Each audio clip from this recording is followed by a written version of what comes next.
আসেন আপনাদেরকে একটা হ্যাক শিখিয়ে দিই। এটা একটা ফ্লোরিস্ট সিক্রেট। আগে দেখুন, থ্যাংক মি লেটার। নিশ্চয়ই এই ফ্লাওয়ার ভাসটা দেখে আপনাদের মনে হচ্ছে এটা একটা প্রফেশনালি অ্যারেঞ্জড বুকে। মোটেও না। এটা আপনি করতে পারেন মাত্র 1 মিনিটে। একটা আর্টিফিশিয়াল ফ্লাওয়ারকে কীভাবে একটা চমৎকার বুকেতে পরিণত করা যায় কোনো ধরনের সিজার ব্যবহার না করে, কোনো ধরনের কাটাকুটি না করে। Try this clever hack. প্রতিটা ফুল আমরা রিমুভ করব, প্রতিটা স্টেম ধরে ধরে, এবং এগুলোকে জেন্টলি উপরের দিকে ধরে একত্র করে নিব।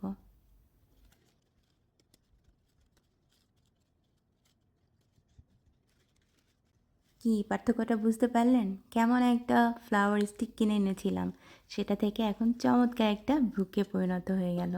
নাও place them in a vase and you have professionally arrange bouquet. কি কেমন লাগলো হ্যাকটা? জানাতে ভুলবেন না। আর আপনারাও বাসায় মাস্ট ট্রাই করবেন। আল্লাহ হাফিজ, সবাই ভালো থাকবেন। Bye bye, thanks for watching.